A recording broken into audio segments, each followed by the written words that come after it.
Brace the rudders! Raise the sails! Raise the sails! Captain, an unidentified ship is approaching. Over. Roger. Wait, is that an enterprise sales solution? Reach sales professionals, not professional sailors. With LinkedIn ads, you can target the right people by industry, job title, and more. We'll even give you a $100 credit on your next campaign. Get started today at linkedin.com/results. Terms and conditions apply. In 2011, director Terrence Malick and star Brad Pitt and Jessica Chastain gave the world an ethereal look at how the cosmos fits into the human soul. In 2025, we return to the single malt that started it all. The film is The Tree of Life. The whiskey is Glenmorangie 10-year. And we'll review them both. This is the Film and Whiskey Podcast.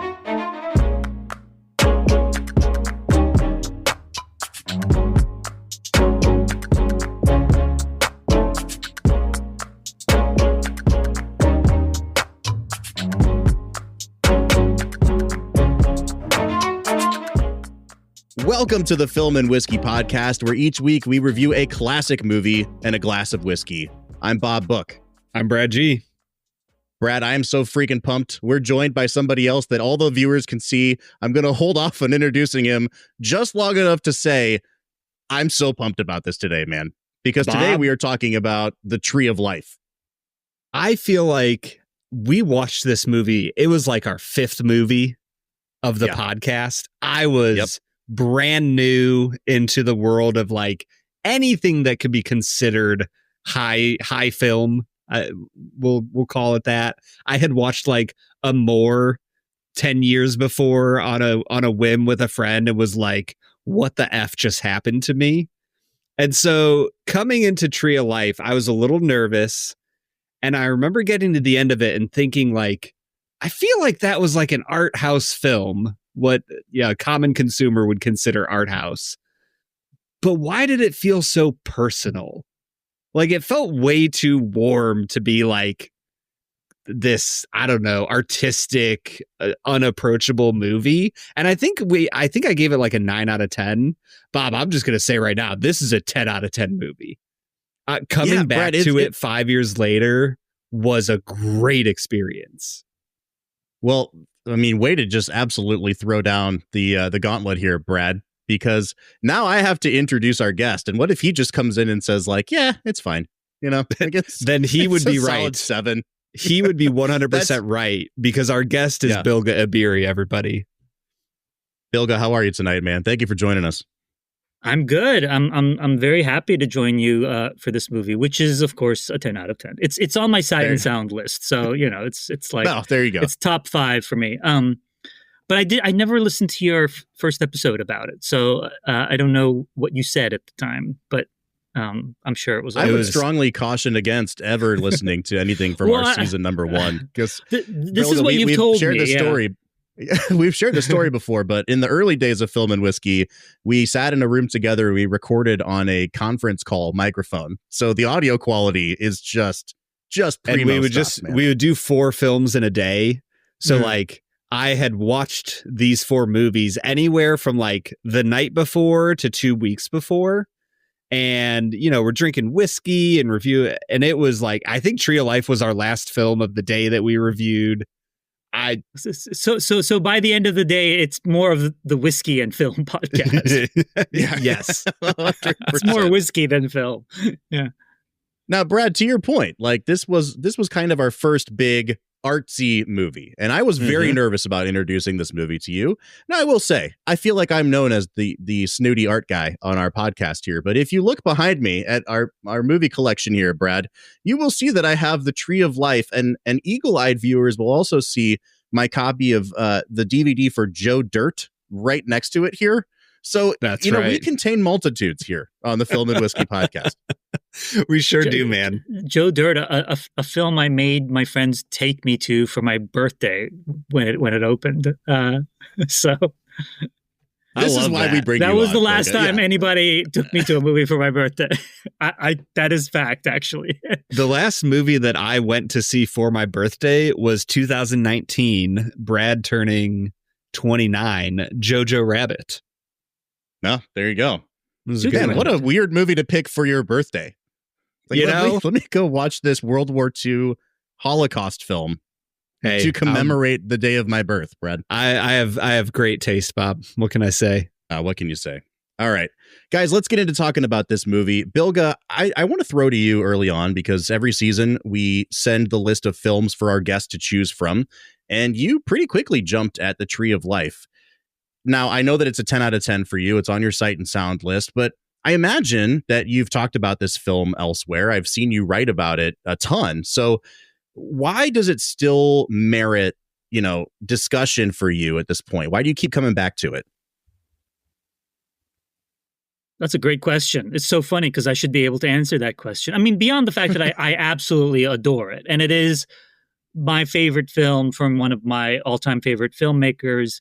Also, the fact that I did write about it so much at the time, and did a lot of reporting on it. What one thing that's always been in the back of my mind is, when Tree of Life came out, I wasn't like a first string film critic anywhere. I mean, I had my own blog and I would occasionally write stuff.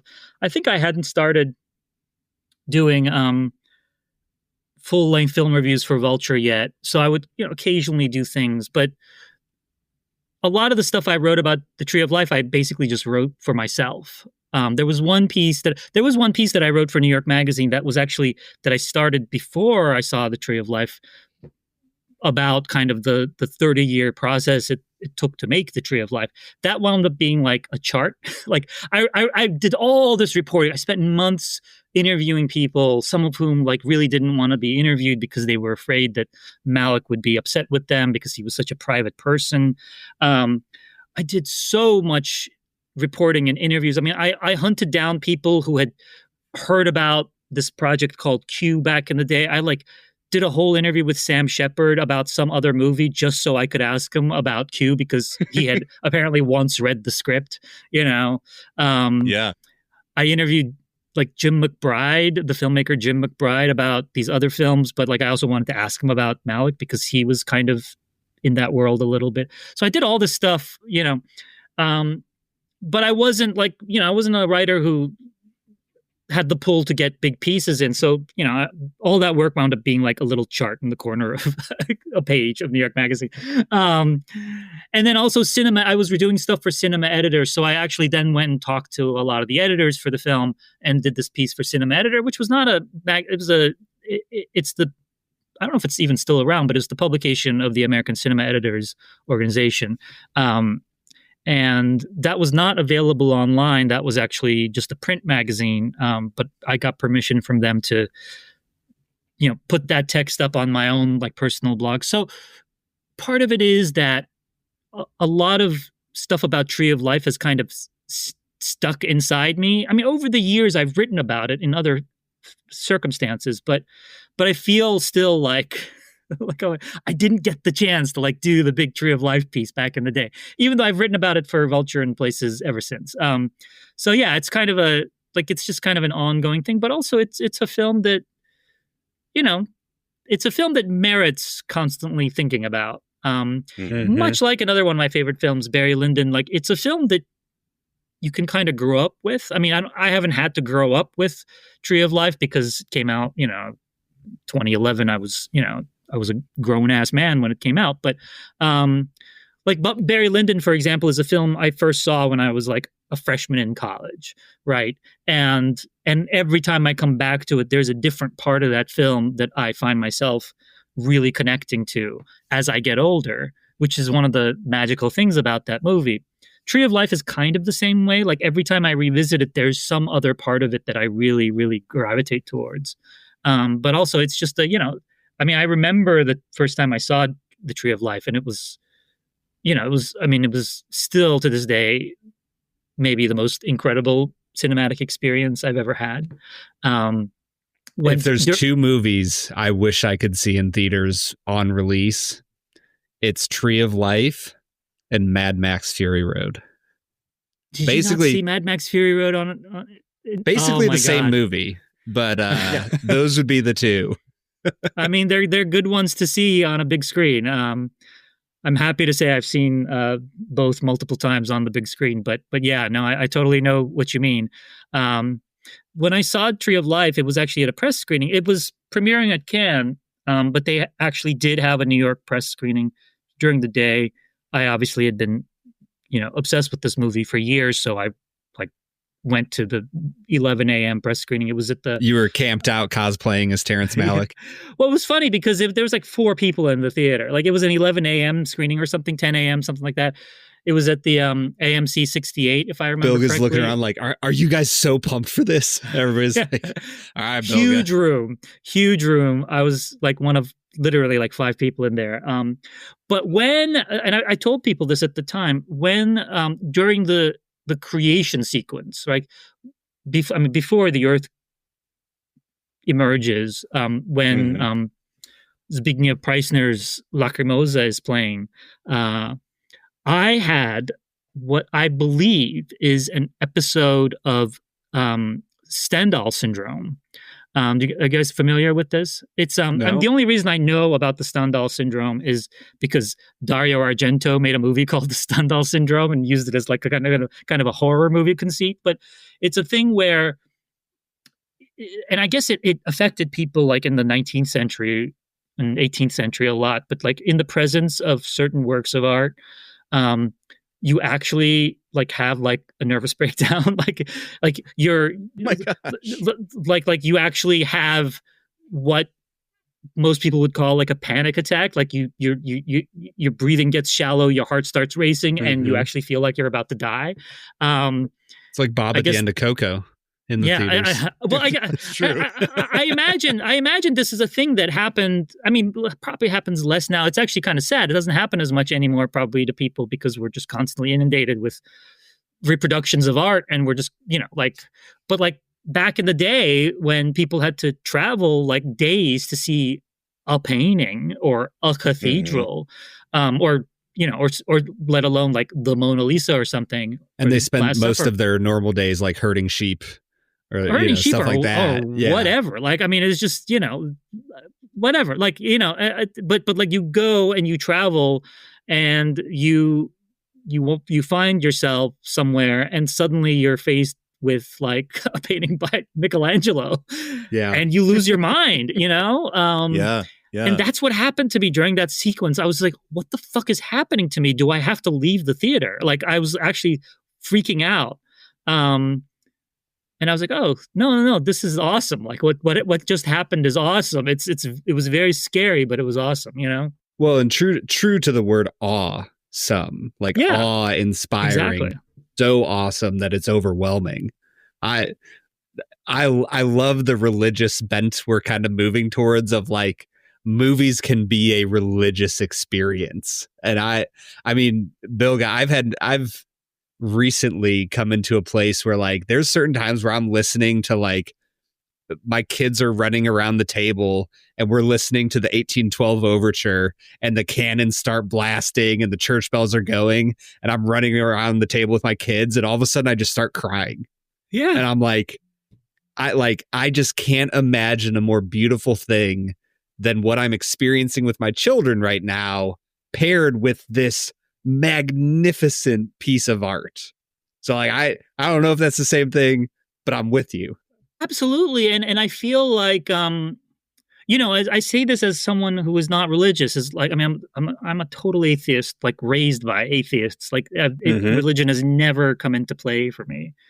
So in my mind, this is this is the only religious experience, I don't have a religious experience in church. I mean, I've been to churches, I've been to, I love churches and I've been to churches for people's events and weddings and, whatever. But the only kind of religious experience I have is the things where you say it was like a religious experience. I'm like, oh, that is a religious experience for me. Yeah.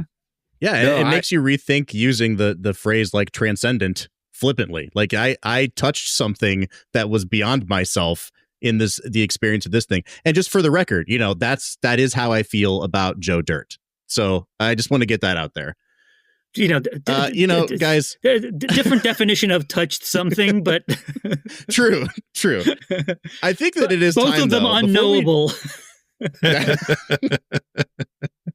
I think it's time for us to get into our first segment of the day, which is called Brad Explains. Brad's gonna give us the movie plot with only 60 seconds ticking on the clock. So let's go ahead and hear your take with this little segment that we call Brad Explains. Brad Explains is the part of the show where Brad breaks down the plot of the film that he has just seen, often for the first time. This is obviously not Brad's first time with The Tree of Life. Brad, have you checked it out in the interim between seasons 1 and 10? I've held off. I have tried to get a few friends to watch it with me. It always kind of falls through when I explain what the movie is. And so it's just never quite come around. It's always been on the tip of my mind, though, of that's a movie I want to come back to and experience and enjoy again. Not something I've returned to until 2 nights ago. Wow. This is special. I've been looking forward to Brad Explains maybe more than any other part of today's episode because, Bilge, Brad and I are both from a religious background. We actually are both seminary grads who have worked as pastors at some point. So we bring an explicitly Christian lens to a lot of what we watch. And I think that I was in college when this movie came out. I was a theology undergrad. And, this movie hits me. And I think it came out the year before Life of Pi, Brad. And I remember thinking, even at the time, I don't necessarily think that you can just copy paste these directly onto a Christian, screed or worldview or whatever. Yeah. But I couldn't believe how seriously these films were taking questions of faith in a way that I had really only seen to that point in European cinema. If some religious something religious happened in an American movie, especially in the late 90s, 2000s, it was usually portrayed as a negative. It was something like Paul Dano's character in There Will Be Blood, or Robert Duvall in The Apostle, or something like that. And so to wrestle with these really deep philosophical questions, this movie immediately shot up my list. And I remember even at the time seeing atheist readings of The Tree of Life and thinking to myself, this is the most explicitly Christian movie I've ever seen. I don't know how you could have an atheist reading of this movie. And I think what I've been so blown away by is that each time I return to it, yes, for me, because of my lens and my worldview, I see this as a movie that is very nakedly referencing and talking about the Bible and the Christian God. But I see every other interpretation of it within this movie as well. I see this as Terrence Malick as a transcendentalist. I can see this as a movie about just childhood. And this is a movie about parenthood. And I think there's so many different lenses that you can read this through as the primary lens. And I think that, for me, is what makes it a great work of art. And I say all that to say, that's why I'm looking forward to Brad Explains today, because I'm looking forward to seeing how your views on this movie have shifted with another, 6 years of life experience under your belt here, Brad. Yeah, man, you have put the pressure on, Bob. I will see what I can do to live up to these expectations. 1 minute on the clock to explain the plot of this film, which spans at least 4 billion years. So, Brad, have at it, man. 1 minute and go. You're not a young earther, Bob? 4 billion years, huh? That's true. I meant 6,000, right? There you go. 6,000 years. Oh, man. Ken Ham is going to have his way with you. The Tree of Life is a film that follows a family. I believe it's the O'Brien family, which I've learned because I read Bilge's articles. And that is a helpful piece to start by saying that this is a film that follows them in a memory format, that we see the film as if it is the memory of Sean Penn, the older character, remembering his childhood. Part of it is things that he can barely remember and it moves by quickly. Part of it lingers, especially as he gets older into his young teenage years. But it follows him wrestle with these ideas of grace and law and discipline and love, and try to work out what it means to be a human being in light of this vast universe of chaos and rigidity, and figure out what it means to be a human. And I think that it is an incredibly personal film that feels so warm to me. And that's my Brad Explains. Because there's not a plot, guys. I mean, there is and there isn't. There is. And I think it's another thing that is so interesting about this film is like, I took notes, and I'm, you got to forgive me, I'm jumping all over the place in these notes here, but like, I think there's two kind of paths that the story takes in terms of how it frames itself. And the most obvious one here is that the film is kind of bookended by these grand sort of cosmic visions and, explanations of the origins of the universe.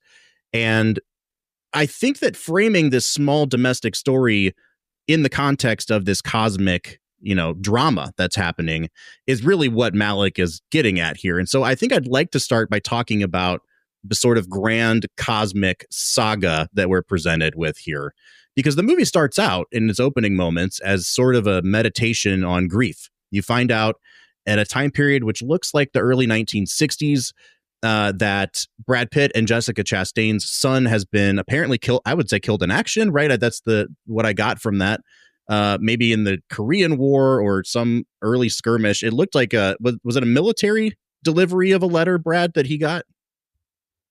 I feel like because he's at the airport on the payphone when Brad Pitt, when he gets the call.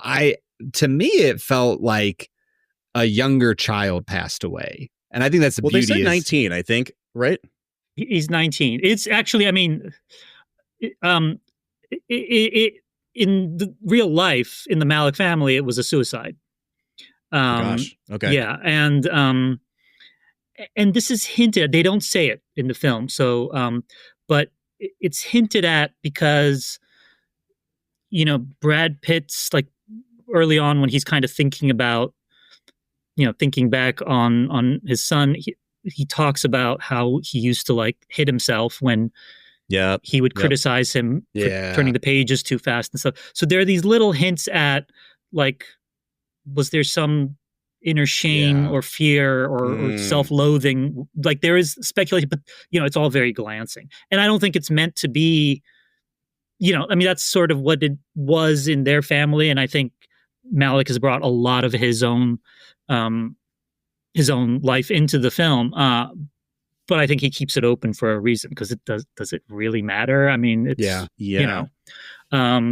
so yeah, but yes, that was the thing. I think the guy in the uniform is just like a mailman or whoever would have delivered. Yeah. Got it. At Okay. the time. Yeah. All right. That makes sense. And that's why he's not there, because he was, I mean, the story is he was a very talented musician, a very talented guitarist, I believe.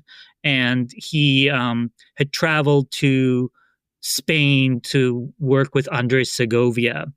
And I think, he was just really, I mean, who knows, but like very neurotic, hard on himself. There was even a thing where he had maybe like broken his fingers because he didn't think that he had, that he was getting it. And I guess he died, while he was away somewhere. So yeah, it's a very sad story. Okay. Yeah. That for sure.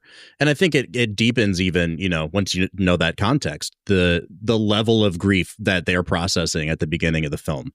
And it starts with a quote from the book of Job, which is essentially, like, where were you when I hung the heavens and the earth in their place?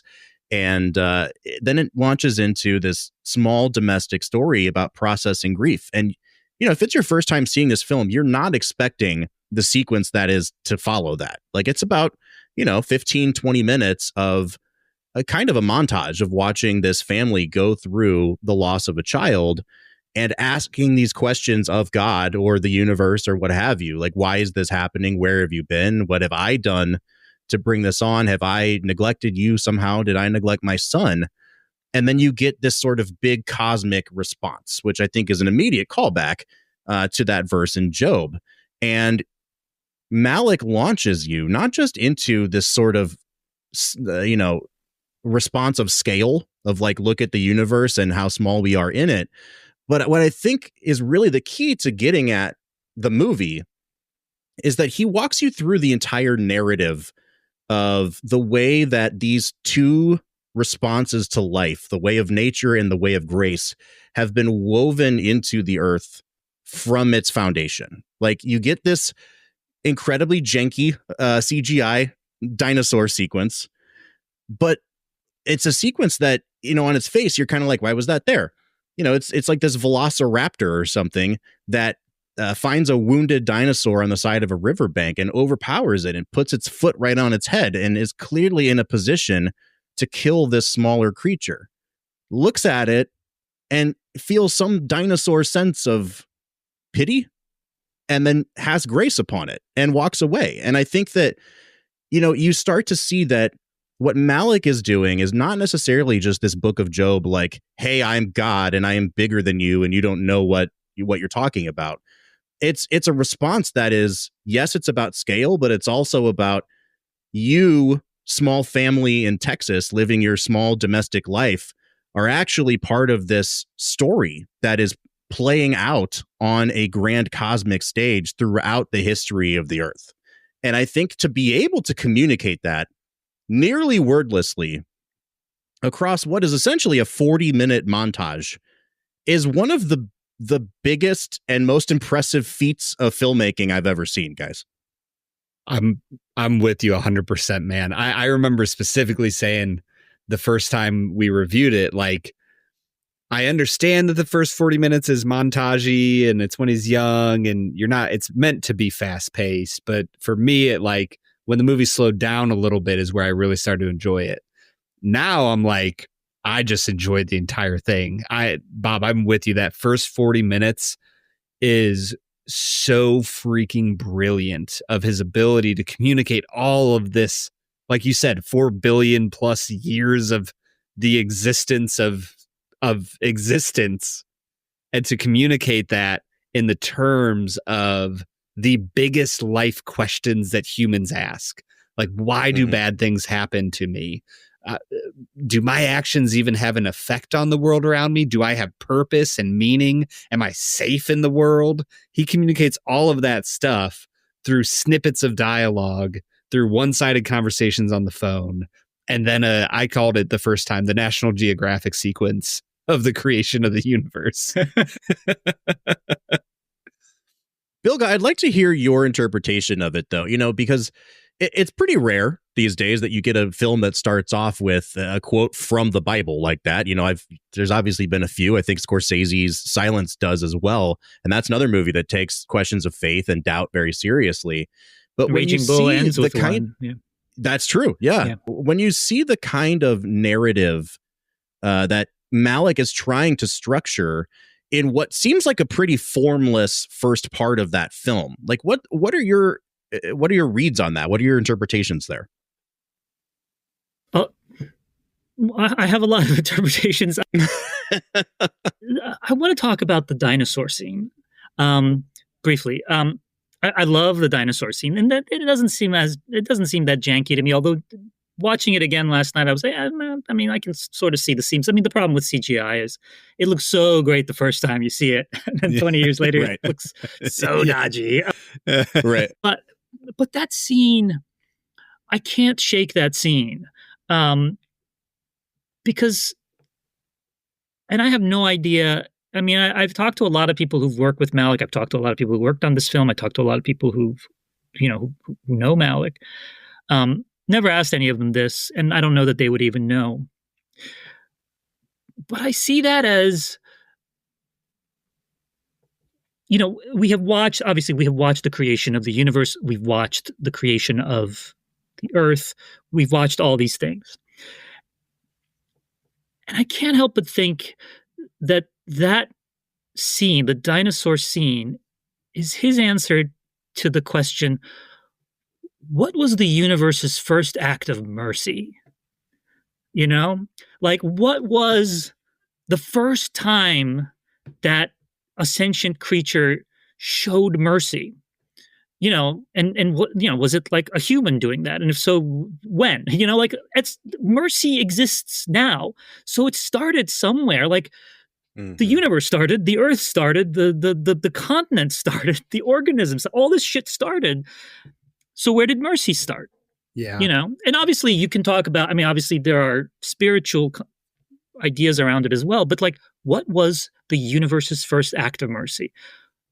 Maybe it was a dinosaur choosing not to kill a wounded dinosaur. I love that. Like that to me, like every time I see that, I cry a lot watching this movie, but I definitely cry at the dinosaurs. So I just wanted to touch on that. The thing about for sure. the narrative structure of the film to me, and this is also because of the reporting I did about the film before I even saw it, and because I knew about this Project Q that had dribbled out, over the years. Because Malick's whole story, which you're I'm sure familiar with, is he makes Badlands, he makes Days of Heaven.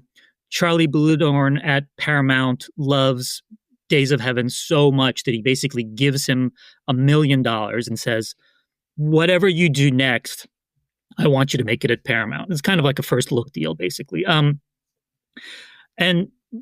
Malick has this idea that he is going to make a film that kind of incorporates the life and death of the universe into it. And he, and this is the era of Koyaanisqatsi is a little later, but, this kind of ambition is in the air with other films as well. But he's a guy who's, obviously has thought long and hard about these things. And there's also this story that like when he was a kid, there was like a newspaper supplement or something like that, or some kind of book that he had that was kind of very much a picture book about the creation of the universe. And people said like he actually still had this thing. So there was very much a kind of National Geographic-y kind of, simplifying it in some way while allowing it to exist in all this kind of awesomeness. So he starts this thing, which over the years is referred to as Project Q. At some point it was called Casita, but much of the time, I guess it just didn't even really have a name. And he gets a small group of collaborators together. He gets like an effects guy, he gets a cinematographer, his brother is involved.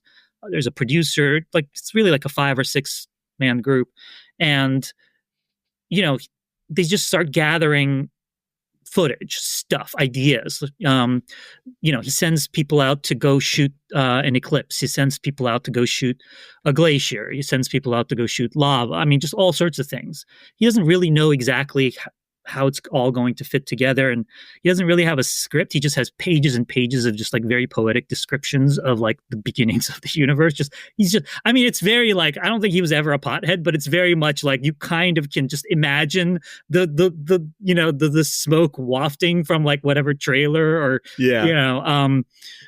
backlot office they're on. And the studio people are like, hey, are you going to give us a script? And he's like, here's 20 more pages of like poetry, Dinosaurs. Poetry. Yeah. And like, this is where the ground comes from, so this goes on for a while. I think this goes on for like a couple of years, I believe.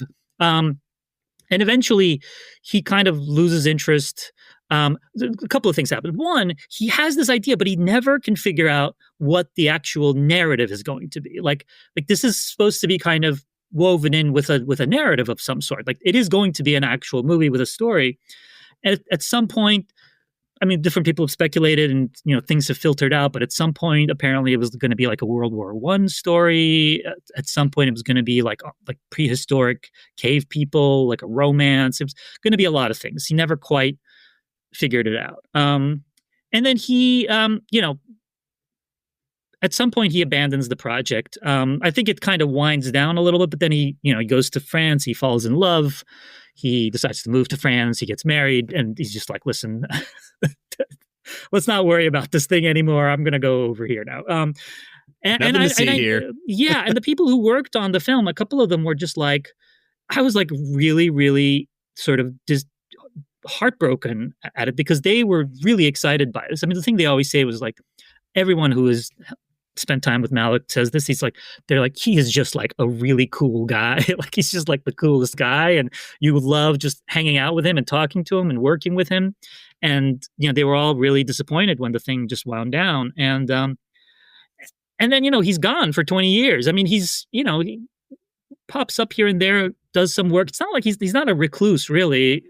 He has this reputation as a recluse because he doesn't like to be photographed and doesn't do publicity and stuff, but the people that know him. We lived in Austin much of the time. I know people who used to play pick up basketball with him. He was just a guy. And just in the local Y League. Yeah, no, literally, no. He was a high school. He was a high school football star. He was a real kind of real. Wow. He was a brilliant guy, but also a real jock. So he is still. Now I don't. He's in his 80s, so I don't know what he does now. But I do he was into running. He was into basketball. He did all. So what you're telling me is he was the original Zac Efron from High School Musical. He could do it all. There is a great story. Paul Williams, who was involved with Malick's early films, he was a director, producer in the 70s, made a number of films with real stars and stuff, but the films were never very big. But he wrote a memoir. Oh gosh, I wish I could remember, but I read it a couple of years ago. I posted this on Twitter, so you might have seen it. But there's a part of it where he talks about going to Cuba with Malick, because Malick had written an article about Che Guevara and stuff, and at some point he was going to make the film that became Soderbergh's Che was at one point going to be a Terrence Malick film. But it's a story about playing basketball with Terrence Malick, Fidel Castro, and oh gosh, who was the other person? Hang on, I'm going to find it. Sorry. That is wild. We will vamp while we look for the Fidel Castro, because we have to finish the story now, okay. Brad. There's no, yeah. It is, okay. Paul Williams, Terrence Malick, and Francis Ford Coppola. I'm gonna read the section. The next morning, the 3-on-3 basketball game pits solid Fidel and two buff Cuban soldiers, all in fatigues, against rotund Terry, hefty Francis, and skinny me. There are no other Cubans there. Fidel needs no additional security in this land where he is so adored. Castro fouls me hard as he elbows his way into the post and makes an easy layup. We get the ball out on the next play, and I back him into a deep post and give him a hard elbow in the ribs. Fidel says, foul. I say, no, that's the same as you did. He says, foul, foul, foul. He takes the ball out of my hands, walks to the free throw line. He takes 2 shots. On the next play, I am careful not to foul him, but I guard him so tightly that he has to stop dribbling. I quickly fall off him to help my 2 chubby directors guard their 2 fleet soldier athletes. Fidel can't find a passing lane. Castro simply begins to dribble the basketball again and heads straight in for another easy layup. I say, hey, that's a double dribble. Fidel looks at me. I say, that ain't basketball. You can't do that. It's our ball. Fidel holds the ball and looks at me. I look at him. I see he is serious. He just must win. He says, this is my country. I can do whatever I want here, and laughs with a smile. We laugh too. Some egos are so big they can cradle a nation. And he says, before we fly away, Huey says, Cuba is still racist. Black Cubans are victims of discrimination by the lighter-skinned Cubans. And he says he misses American hamburgers. And by the way, that Huey is Huey Long. Sorry, not Huey Long, Huey Newton, sorry. Yeah. But just that's anyway. Wild, man. What a story. Anyway, sorry, total tangent. Apologies. Love total that tangent. Ridiculous tangent. Getting back to the story, Malick is gone for 20 years. He comes back playing basketball with Fidel. Yeah, right. This is before that, but I'm sure there was a lot of basketball. For 20 straight years. That's all he did. Yeah, he was probably playing basketball with George W. Bush or something, because being a Austin guy. But so he comes back. He does Thin Red Line, The New World, and it really does feel like he's back. And then, but what's interesting to me is when Tree of Life finally came out, it was clear that it was the Q project. And I found it so touching that after all these years of trying to find the narrative that's going to sort of make the whole thing work, this most reclusive and publicity shy of directors was just I'm going to tell my own family story. That's the story he found. And how perfect is it? That's the thing. It's just because in the finished film, it feels so organic. It doesn't, to me, feel why did he figured, why did he put this story here? But it actually took him like years and years before he figured out that that's the story he needed to tell. I think that's beautiful. And I think it's a good segue into what I had written down as sort of the other way of framing this film. So you obviously have a small domestic story framed against, or I guess in line with, this story of the cosmos. But then you also have this decision to ask huge universal questions about humanity through the eyes of a small boy. And so it essentially becomes like the most important movie ever made about puberty. And I kind of watched most of this movie through that lens today, Brad, because for some reason I got so lost in the other framing device of the film the first few times I'd seen it that I really neglected to look at this as a coming of age movie, or at least a movie that encapsulates a really volatile time in a young boy's life. Yeah. And I think the extent to which this is a movie about puberty is worth talking about, because it's a super interesting, I guess, way of commenting on the whole human race, right? Like, you're going through puberty, you're going through an incredible amount of hormonal changes. You're constantly beating yourself up. You're constantly questioning your own innate goodness or badness. You're measuring yourself against how much of this is in my blood versus what is a choice that I can make. You're doing things that you don't want to do, and you can't explain why. I think it's just an absolutely perfect kind of metaphorical encapsulation of the questions we all ask, and putting it in the eyes of like a 12-year-old boy or however old he's supposed to be is brilliant, honestly. Well, and for me, it almost takes it a further step back. It's not through the eyes of a 12-year-old boy. It's through the eyes of a 52-year-old man thinking about his 12-year-old life. And how often do we see people later in life begin to look back to make sense of what's coming ahead? And and that's not to say that anything you said is wrong, Bob. I agree. This is a movie about the importance of taking seriously the inquisitiveness of children. There's a mentor in my life that has this phrase where he's like, there's no such thing as a junior Holy Spirit.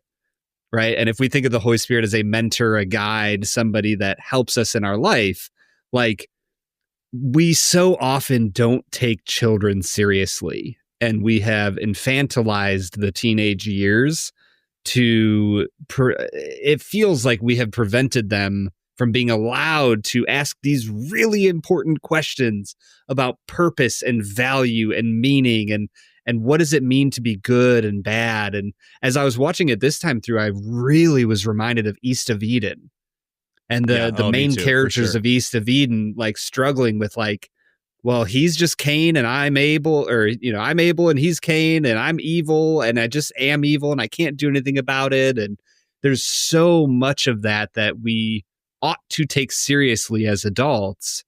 And yet, if I'm being blunt, I think so few of us have ever truly deeply wrestled with these questions of what it means to be a human and good and evil and all these things, that we can't take it seriously when our kids ask it then, because we don't have answers ourselves. And Malick is like, his whole movie is to thrust at this heart of, we are asking the questions of the cosmos from the time we are born, right? All the way through the end of his life, as Sean Penn seemingly is entering the afterlife. Yeah, and I think, Bilge, part of the reason I bring this up is because I read a really good blog post of yours from when the film was released, and you were kind of musing on something that you had done as a parent. You had said something that startled your toddler, and you walked away wondering, like, did I do the wrong thing? I was trying to protect my child, but I've also scared my child in the process.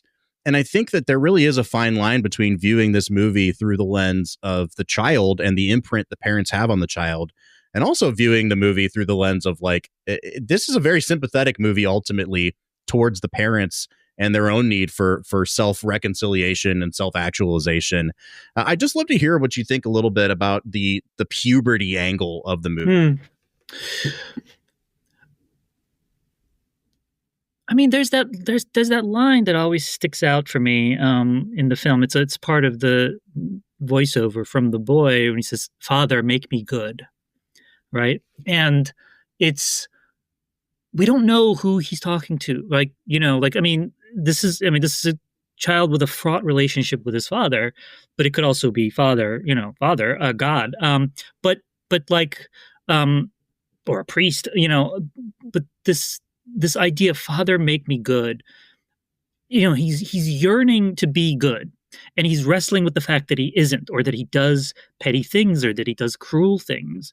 It's like, I'm trying to remember when this actually comes, I think, really during those, I think when we're actually watching Jessica Chastain in the plane. I think it's right around that point. There's this little, the film is full of little brilliant pieces of montage. And there's this little montage there where she's in the plane. She's telling them the story about this time that she went up in the plane.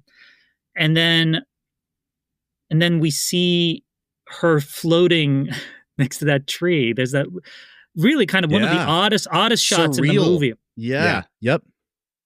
And it's all this little montage of sort of like this kind of questioning, this yearning. I mean, the whole film is like that, but it's full of little moments like that too. The thing that I wanted to sort of bring in was, you guys have seen Scorsese's Silence, another film about faith.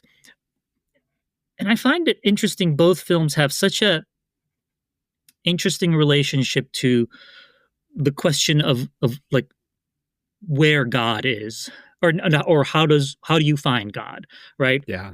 I mean, Silence is an incredible movie as well, but like Silence has such a, I mean, it's almost like it turns the concept of where God is into like a third act narrative twist almost, right? I mean, right, it's because it's like all throughout the film, Andrew Garfield's priest character is confronted by this guy Kichijiro, who is kind of a very pathetic figure and keeps doing the wrong things and keeps betraying people. I mean, just the really, really broken character who keeps wanting the priest to hear his confession, and the priest is always like, oh, okay, oh well, just like wants to keep him at a distance. And this is a priest who, at the height of his own suffering, sees his face reflected in a pool of water, and then sees Jesus and thinks, oh, like I have achieved not godhood, but like I have become, like I'm seeing God, and he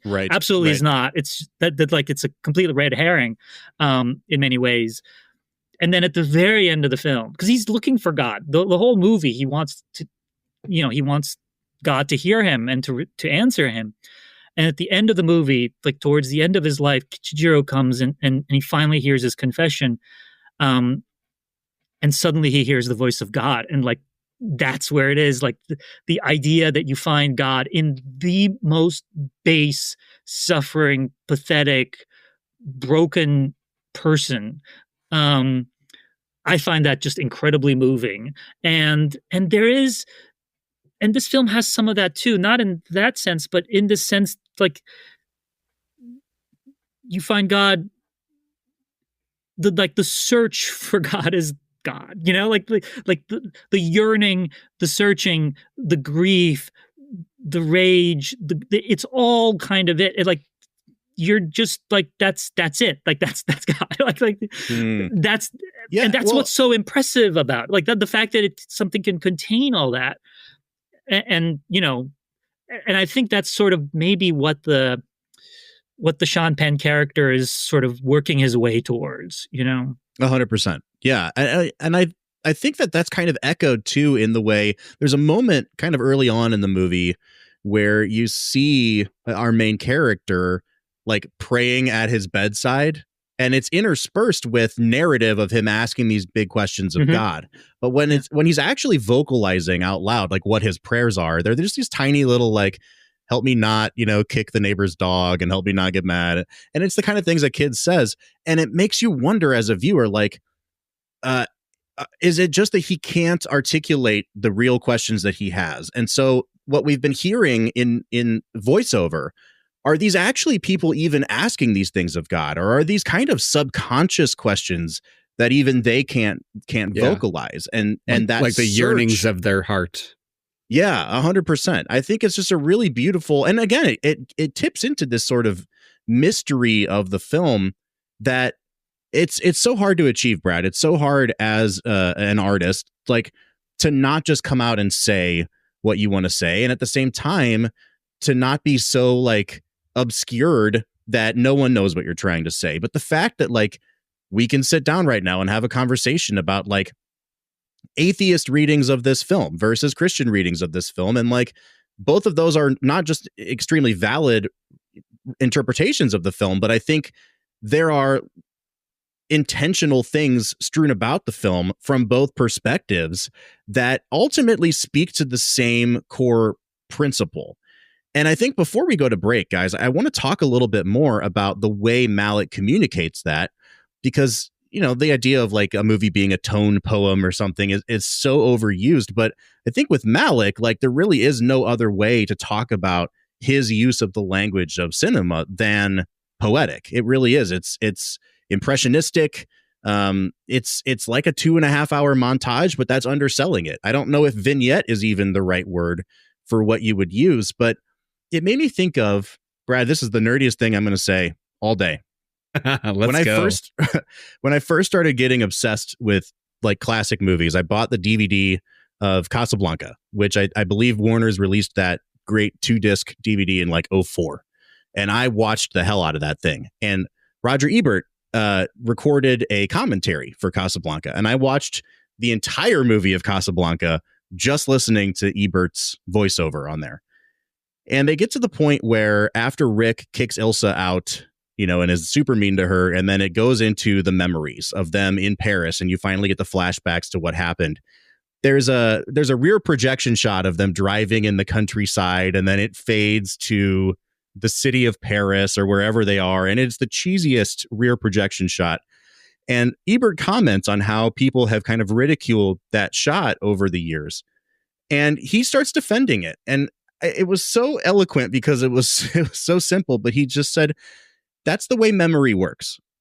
When we remember things, that's the way memory works. And I think that you really hit the nail on the head here, in that this is a movie that it defies traditional narrative structures or even strictures, because it is so entirely reliant on the way human memory fills those gaps in. You can piece together the narrative without him having to hold your hand through it, because we as people know exactly what it's like to just remember small snippets of things that were super impactful for us.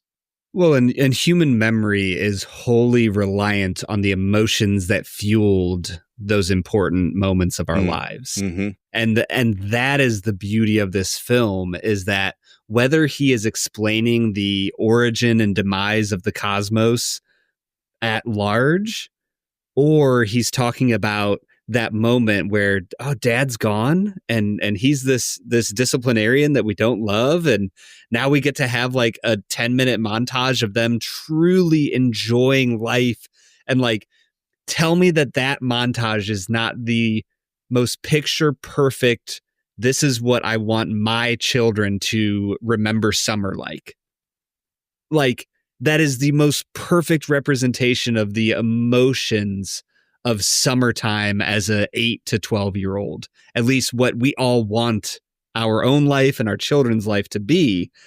The way he captures the emotion of your dad trying to teach you something and you're just not quite getting it, and you can feel his shame and disappointment in you, and you feel your soul shrinking at the idea that you're not good enough for the man who brought you into the world.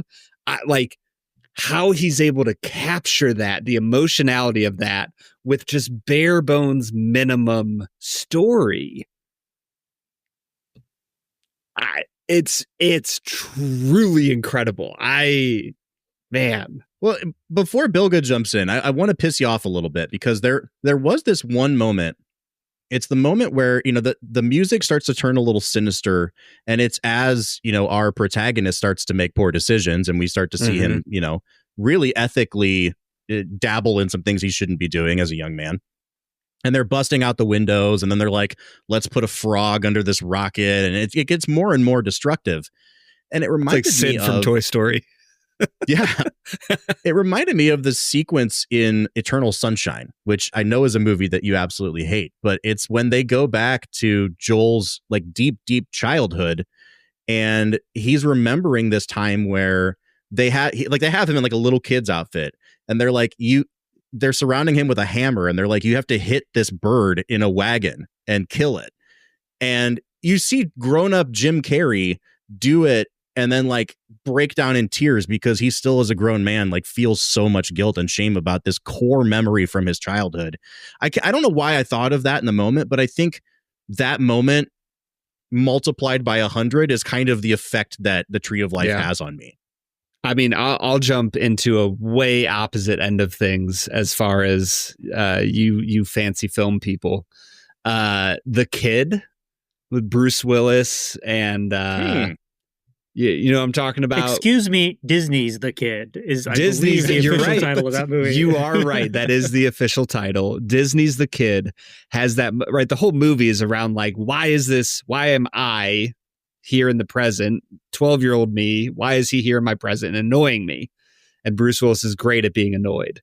And he's trying to help him figure out like, what's this thing in my past I need to change? Where did I get this tick that, you know? And he thinks it's, I got beat up trying to defend this dog in the schoolyard. And then they get back to the house after, you know, he got in trouble for getting in a fight at school. And his mom has cancer. And his dad grabs him by the shoulders and just screams at him like, what are you doing? You're killing her. And it's that moment of just pure shame and guilt. And he realizes this is the moment that my whole life trajectory changed. And I think that you see that captured here in Tree of Life of, you know, Sean Penn reflecting like, where did my life change? Where were the moments that I set myself on a course I couldn't pull myself back from? And I love the tension between Law and Grace that he holds the whole time, because at the end of the film, you see that both of them have a role to play in his life. And I think the first time I watched the film, I definitely was on a like anti Brad Pitt, like he's just a bad dad. I think this time through, I saw a lot more grace for him as he got older. And I need you guys to answer a question for me, because I realized this as you were talking about Terrence's personal life. So at the start of the film, we have the letter and the phone call, and the brother has killed himself, died somehow overseas. Do we think that that's the brother with like blonde hair, his younger brother? And that's like, that was my understanding. Ahead? That's the younger brother. Yeah, because they're also in a new house at that point too. You can see that they're in a different space, and I would imagine it's probably about a 10-year jump into the future. Yeah. I mean, it is the younger brother, and I know the youngest brother who had killed himself, and that is, you know, it's very amorphous, but that's the indication that it was him. Now, of course, by this point, I believe the other brother had also died much later, years later. But so in many ways, this is Terrence Malick remembering both his brothers, but specifically this family trauma was one that really, really resonated, obviously. And you know, one that really kind of affected all their, you know, relationships and lives afterwards. Brad, the short answer is yes. It's a jump ahead in time. I think that the reason I asked that, I did not pick up on that until now as we were talking about it, to realize that was actually set ahead of where you go after that. The reason I say that is it makes a lot more sense that Sean Penn is now looking back at the death of his brother and reflecting on the years previous to that to ask these questions of like, who am I? Who have I been my entire life? Is this who I've always been? For me, the moment that has stuck with me both times watching the film most deeply is the moment where he holds his brother's finger above the BB gun and shoots it. For me, that is like the crux point of the film, where he is he going to choose law and nature, and it's the survival of the fittest, man. Like, if you can't take this, and you can't take life. And clearly his younger brother is a sensitive soul. Or is he going to choose the way of grace and his mother? And what I love about the film is that in the moment he chooses the path of nature, and yet he feels that human sense of regret and empathy. And what if somebody shot me in the finger? And eventually he finds his brother and apologizes to him and tells him that he loves him. And it sets him on a different path once he's experienced both nature and grace. And I think that's such a fascinating commentary on the human experience. Well, I don't know if you noticed what's the music that's playing during that sequence is it's the Lacrimosa again on the piano. It's a piano version of the Lacrimosa. Yeah. Which, and I mean, those are the kinds of things I think Malick actually paid a lot of attention to, because one of the things that the people I spoke to said, well, even about the original Q project, was that he had become obsessed with the symphonic form. I think I wrote about this a little bit, but the way that music repeats in the film. I mean, the film kind of has a symphonic structure instead of just like a traditional narrative, 3-act structure. You've got like your overture, and there are all these little things that coincide with the way symphonies work. But the way that music is repeated, sort of from the first half to the second half, I think is always kind of an interesting indication of where his mind is and how he sees certain scenes. But yeah, no, that's that's an absolutely beautiful scene. And it is also like the kind of thing, I mean, look, I'm sure this guy has done worse things in his life. Like, that's the thing. It's like you focus on these little things. And also that scene where he,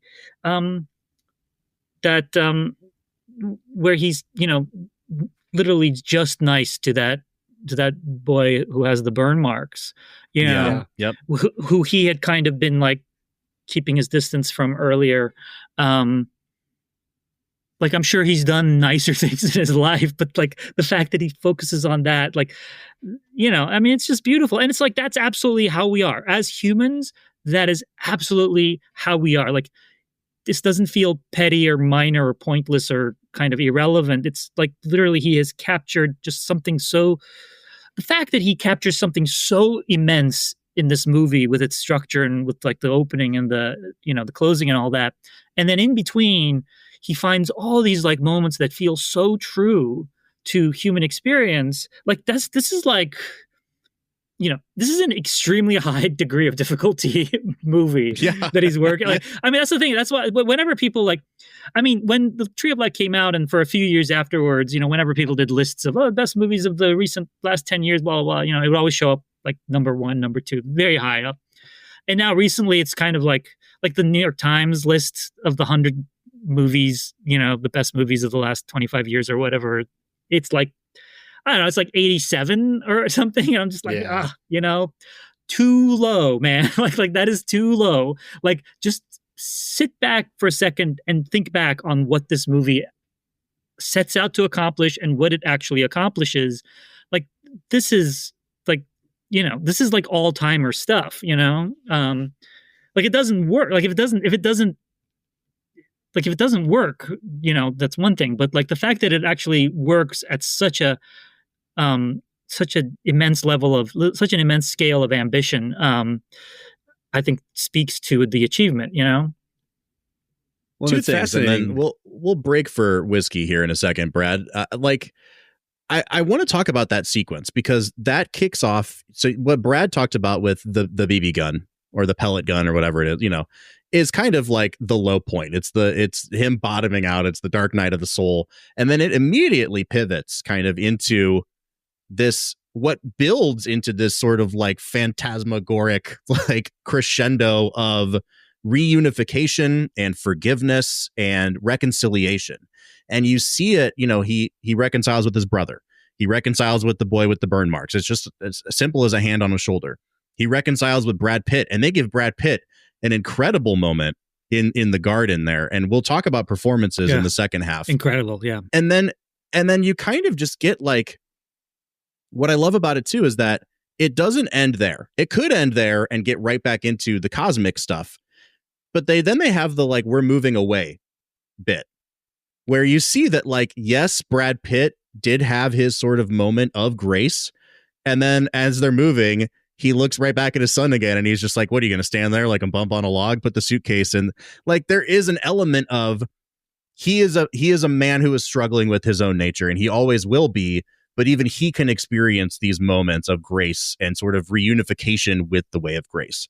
And I think that moment for me was even more key because it keeps the movie from getting cloying. It keeps the movie from getting schmaltzy, and it helps build to that final point. Jessica Chastain kind of, narrating voiceover. Like the only way to be happy is to choose the way of grace. You see them like burying these things in the dirt, and then it explodes into the end of the universe. Are we just revisiting God again? Sean Penn is ascending this elevator, and the way I interpret it, Brad, is like he has this sort of like out of body transcendent experience where he finally is able to let go, as Jessica Chastain does, where she finally lets go and says like, I give my son to you. And you watch him kind of come out of that building at the end, crack a smile, movie's over. And it's like, oh, yeah. I get it. I get what's happening here. And he's done all of this in service of this dude having a midlife crisis and finally figuring out that like it's all going to be okay. And it's just such a beautiful way of capturing that, man. Sits down at the typewriter, types out the tree of life. End of movie. Right. Oh, man. Big smile. All right. Yeah. Guys, we have talked for an hour on this movie. I think it is time for us to drink some whiskey. We have provided Bilge with a bottle as well. So what do you say we all go try this Glenmorangie 10-year? Brad, what do you say? Dude, I am so excited. Let's get to it. Hey guys, it's CeeDee Lamb, wide receiver for the Dallas Cowboys. I'm partnering with Abercrombie this season to tell you all about their viral denim. All you need to know is denim should fit like this. My jeans need to check a lot of boxes. Fit first, trend second. They need to go with whatever I'm feeling. And Abercrombie Denim has it down, whether I'm throwing on a tee or putting a whole fit together. Shop Abercrombie Denim in the app, online, and in store. New season, new chaos in college football. Let's go! Big stage, big opportunity. This Labor Day weekend, the wildness lives on ABC, ESPN, and the all-new ESPN app. What a way to start!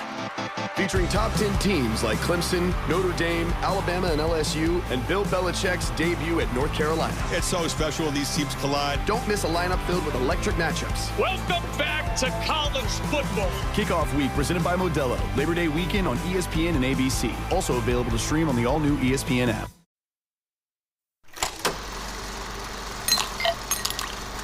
All right, so today we are checking out Glenmorangie 10-year. This is also known as Glenmorangie the Original. This is a Highland single malt scotch. Brad, this was the first single malt scotch I believe we ever had on the Film and Whiskey podcast. It might have been the first one that I've ever drank. I was going to ask you the same. So being the cheap bastards that we are, we found this sort of sample pack back in the day of these small bottles of Glenmorangie. Does that mean we're distant cousins of Fat Bastard? Yes. Yeah. Okay. We come from the cheap side of things. But it contained 4 samples of Glenmorangie. And at the time, Brad and I had absolutely no facility in the world of scotch. And so it was like, this is a pretty low barrier to entry for trying these scotches. And so we started with the original. Now, at the time, this was a 10-year age-stated whiskey. It is now, Brad, I've discovered, they've rebranded it, and it's a minimum of 12 years. So it's 12-year age stated now. I wanted to try to find a bottle of the 10-year to send to Bilge to sip alongside us, which made it pretty difficult because I had to find a liquor store that still had the old bottles in stock. So, Bilge, I believe you got the 10-year version. I wanted to ask you, all right. There you go. First of all, Bilge, have you ever had Glenmorangie? And beyond that, what is your experience in the world of scotch? So I don't know if I've ever had Glenmorangie. It's possible I have. I'm more of a bourbon person these days than a Scotch person. Like it's actually been a while since I've had Scotch, single malt or otherwise. I mean, it's delicious, but if I were going to try and like analyze the taste, I'm not sure I would have the words for it. But yeah, I used to enjoy single malt Scotch, years ago. But along the way, I became like a bourbon person. So now when I taste Scotch, it's kind of like, oh wow, it's not the same thing, like like in my mind, it's like different. It's all whiskey, and it's like, no, it isn't. Right. But no, this is Bilge, very nice. I want you to know that this is how we all feel when we talk about movies with you. You think you may not have the words about whiskey, but talking about movies with you, it's like, yeah, I think Oppenheimer's good, and then Bilge is like, yeah, I was talking to Chris Nolan about it last week. It's like, okay, all right, I guess you got me beat there. So, Brad, this is a single malt Scotch whiskey. I know sometimes we get away from giving definitions. So when you see single malt on a label, that word malt means that it is made entirely from barley. If it was made with a blend of grains, it would be called grain whiskey. And that word single means that it comes from one single distillery. A lot of Scotch that you'll find is actually a product of multiple distilleries that are blended together. So that's why when you pick up a bottle of Cutty Sark, it'll say like blended Scotch whiskey instead of single malt. So fun fact, Cutty Sark is some good $20. Listen, if you only have $17 to spend, Cutty Sark, you could do a hell of a lot worse, man.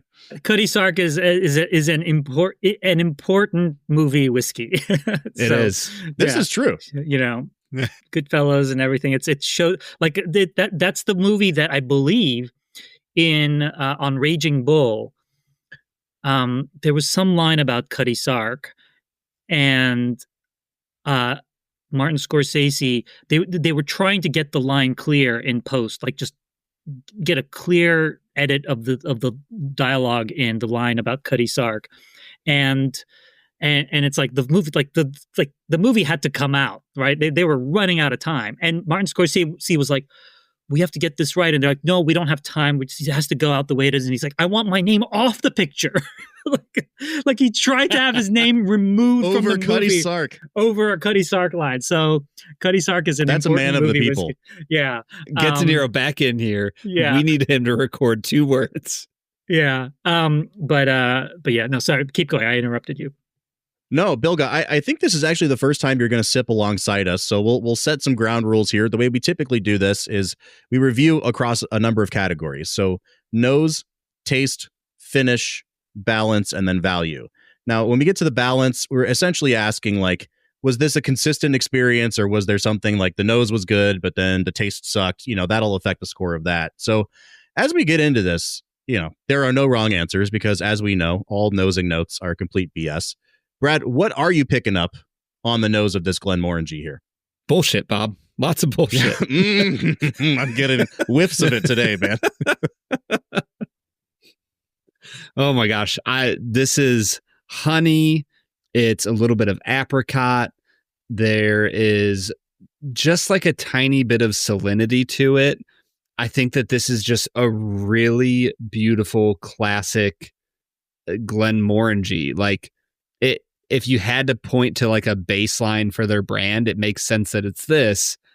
I think this is a really beautiful Scotch. I love Scotch, Bilge. It is like, if I'm going to spend my own money on something and not get a free sample, I'm going to spend it on Scotch. And it's because of stuff like this. So I personally am at like probably an 8 out of 10 here on the nose. Yeah, I'm going to give it an 8 as well, Brad. And I'm picking up a lot of that fruit character that you're getting on this. Usually when we drink Scotch, it comes from 3 regions typically. There's 5 Scotch producing regions, but the Speyside region we have found is like the most delicate. There's lots of floral notes, really soft fruit notes on that. And then you've got your Islay Scotches, which is where like the heavy peaty stuff is made. And Highland I find to be kind of right in the middle of those. It's great for first-time Scotch drinkers because it gives you a little bit of the lay of the land. It has a little bit more spice. It's often a little bit more alcohol forward, but it still has on the nose a ton of that fruit character. I'm getting a bunch of lemon zest on this one, Brad. It's coming through a little bit more citrusy for me, but I cannot wait to dive into this thing. I'm at an 8 out of 10. Bilge, how are you feeling? I totally get what you mean about the fruity smell. Is that the word you use? Smell? Yeah, that's it, man. Is that correct? No, I do totally get it. Again, I don't, not having kind of done even this process before, I don't know what I would smell if I tried something else, but I definitely, I can, like, everything you described actually feels very spot on. Like, as you described it, oh yeah, I can smell that. Yeah, and I think that that's a sign of something that's a little bit more complex, right? Even though this is not an expensive whiskey when you're talking single malt Scotch, but if you can find all of those notes just on the nose of it, like, you're a bourbon drinker. Like, vanilla is all over bourbon, and if that's the only note you're getting, you pretty much know, like, this is a one note bourbon. I know what I'm expecting here. Yeah. This is much more layered than that, Brad, and I get the same thing on the palate here. I do get a bit of vanilla, but it's definitely like a not quite lemon meringue, like some sort of a lemon bar for me. Yeah. There is a bit of honey to it, but it has like a shortbread type quality. It's really like fatty and buttery. And then when you kick it to the back of your palate, it does get that sort of like Scotch bitterness to it. Not burnt, not ashy, but it tips just bitter enough that it brings some of that kind of like herbal, vegetal notes to it. Really, really good, man. I'm going to give it an 8 once again. I'm going to jump up to an 8.5. I haven't had this tenure in a very long time, and it is that balance of honey and lemon meringue is the most perfect note for that initial burst of flavor, and then the lemon kind of turns into a very tart, like almost like a fair lemonade that, like, yes, it's sugary, but it actually tastes like lemon as well. Yeah. And mixed with that vegetal bitterness at the end that is just medicinal and beautiful, and I'm at an 8.5. I think it's so freaking good.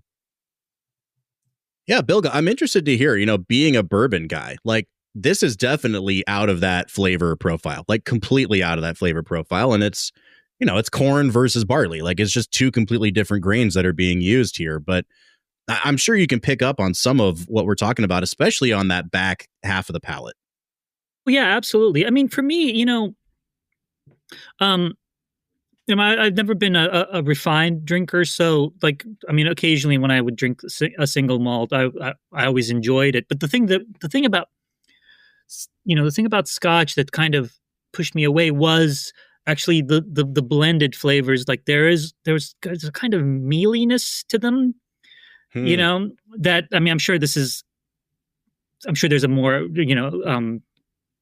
effective way to describe it, but there's a kind of really, I mean, the thing I always say, I mean, I enjoyed them. It's not like I won't drink them. I do like them, but there is a kind of like, I feel like somebody already drank this, like I feel like somebody already drank this, and I'm just drinking what they just drank. Like, not I'm the getting cup. a note of backwash. Yeah, that's exactly what you're like. I feel like I drank something that has already been drunk and digested. I think that might be somebody. the centuries of English oppression. Just really emanating, percolating. I feel like, yes, yeah. I'm drinking and I feel exploited. I feel exploited and invaded. Yeah. On the finish here, like, again, this is, I think, the low point for me, because it does turn bitter and you don't get any sort of real lingering fruit for me. The barley is super heavy here, and it's just a little bit too, like, herbaceous, vegetal for me. I'm going to give it a 7 out of 10, and I think I'm being just a tad generous there too. But this is definitely the lowest point of the experience for me. Yeah, I'm at a 7 out of 10 as well. It falls off a little bit. It doesn't fall off a cliff or anything, but all of the flavor is packed into the nose and the front end of the palate, and it definitely falls into that vegetal area on the finish. I'm fine with it. I like it. It's not quite at the heights that it had been at. So yeah, 7 out of 10 for me here. It's really where the oppression starts to come across, I think. I'm finally picking up those notes here. Yeah, I mean, I do think that the experience is a lot better when you first drink it than sort of afterwards. Yeah, for sure. I realize that's a very inarticulate way of putting it. But, I mean, I think that is a perfect segue into our balance category here, because I don't think, if all three categories were an 8 out of 10, I actually think my balance score would be higher than that, because you get marks for something being consistently good. So I think I'm going to come down to about a 7 again on this, Brad, because there was such a fall off on the finish for me here. I think that's fair. For me, the movement from like the sweet into the herbaceous is smooth, and I enjoy it all the way throughout. So I'll give it a 7.5 here. I would agree, though, this is not like a standout experience of single malt, well-balanced whiskey. Sure. Well, that gets us into our value category. So I don't know, what is this currently retailing for around us, Brad? That is a great question. I feel like it's got to be in the $50 range. I can tell you what it cost, in Bilge's neck of the woods. It was about $50 there. So I think that's a good baseline for us to use here. I was going to say, I got it for free, so it's a great value. Because you bought it and mailed it to me. Free 99. Yeah, I think at $50, this is still a really great value, Brad. There's only a couple single malts that I can even think of that would be approaching this age statement at this price point. Like, and I hate to be like, oh, it's the only one, so it's a great value. But I think this is a well above average single malt scotch. Bob, it's 10 years old. Bad news? I'm gonna give you some great news. This bad boy in God's chosen state of Ohio is $29.99. Are they trying to liquidate it, though, to get rid of the 10-year stock?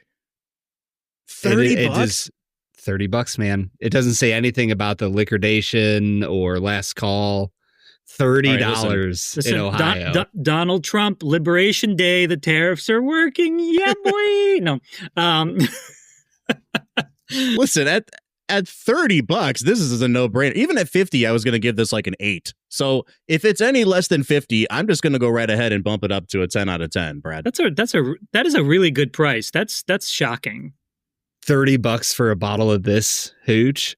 I am in. This is a 10 out of freaking 10 value, Bob. Yeah, man. And that brings me out to a 40 out of 50 on this. Now, for some context, 35 out of 50 is usually where we start recommending, like, you should try a pour of this at the bar or consider buying a bottle. 40 and above is usually, this is a no-brainer. And I think the value score definitely helps this one a bit. But if you're looking to break into the world of single malt scotch, there really is no lower price point that you can get entry into this world. And it's a darn good whiskey. So I think my 40 is well earned here. Yeah. And I'd imagine, so I'm coming out to a 41 out of 50. I am with you. I did not expect going into this to give it that high of a score. And even there, like, I was at a 31 out of 40 just on the taste categories, right? So like, this is a 7.5, 8 out of 10 type of whiskey that if you're paying $30 for it, even Bob, I'd imagine the $50 was, 50, a little shipping, this and that. Even at $50, I think this is a good value, guys. If you're looking to break into the world of scotch, if you're tired of your chasing after bourbon and always trying to find that perfect pinnacle of, is it over oaked or not oaked enough? Come on over to Scotland, boys. We got a drink for you. It's $30. It's Glenmorangie 10, and it's freaking delicious. What better whiskey to pair with the creation and destruction of the cosmos, Brad, than Glenmorangie 10? Yeah, I mean, isn't that, what's the original the original word for whiskey in like Irish or Gaelic, whatever it is? Oh, yeah, it's the water of life. Water of life. There you go. Wow. Okay.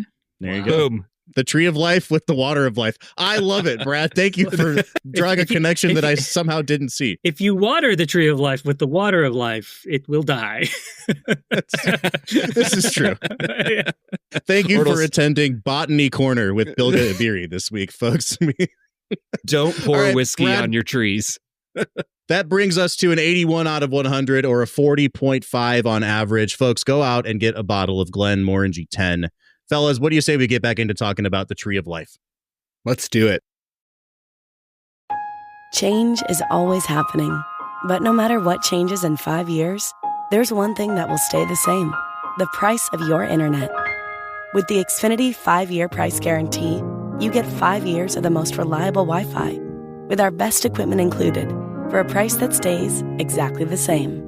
Restrictions apply. New residential customers only. Taxes and fees extra and subject to change. Most reliable Wi-Fi based on Open Signal Awards USA. Fixed broadband experience report August 2024. Lowe's knows tough jobs call for tougher tools. The new DeWalt Elite Series power tool accessories are built to last for the pro who doesn't stop. With precision fitment, durability, and impact resistance, finishing jobs faster has never been easier.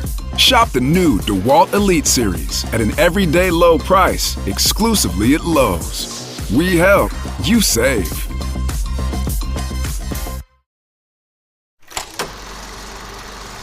All right, everybody, that was Glenmorangie 10, a whiskey that I forgot how good it was, Bob.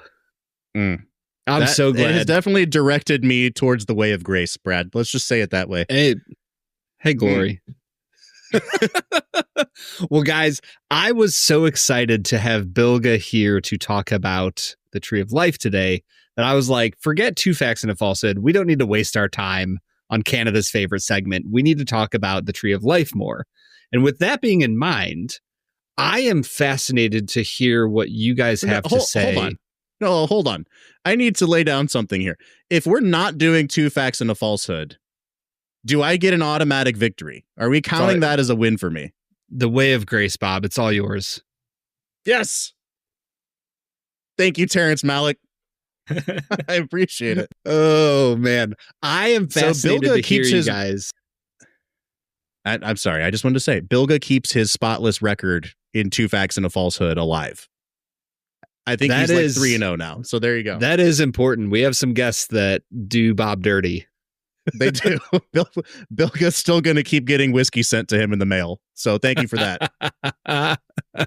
Yeah, Bob is very judicious in who he sends his whiskey to.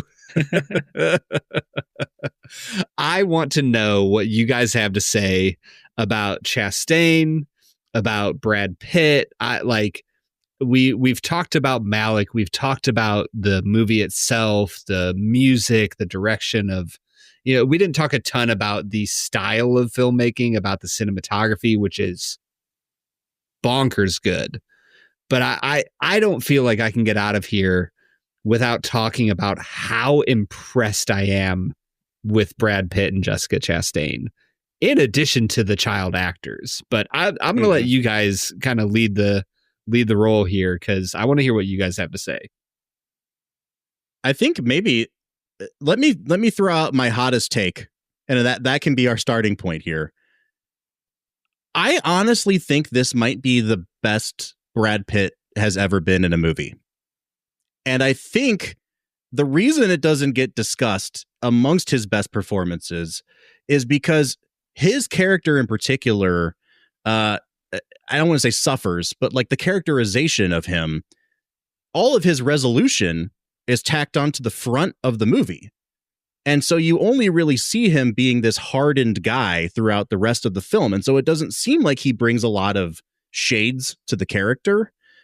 But that's why that garden scene towards the end of the film stuck with me so much, because Pitt has always been really good at playing men who struggle to process feelings. Like we talked about it in Moneyball. I think he's just really good at kind of suppressing emotion and letting that come through the cracks a bit. And he's always been, to some extent, just a very weird actor, Brad. Like, because he's Brad Pitt, I think he gets away with some of the very strange choices he makes in terms of his line readings and the constant eating and things he does with his mouth. And he's just a strange actor. But and he's so beautiful. He just gets away with it. You don't care. Right, exactly. And here, I think it works maybe to its fullest extent. And you get it in that garden sequence of him finally like embracing his son and having emotion and calling him my sweet boy. And then as they break the embrace, he doesn't know what else to do except shake his son's hand. And it's almost funny. And he realizes it as he walks away and stops and turns and realizes that something within him will not allow himself to say anything else on the matter.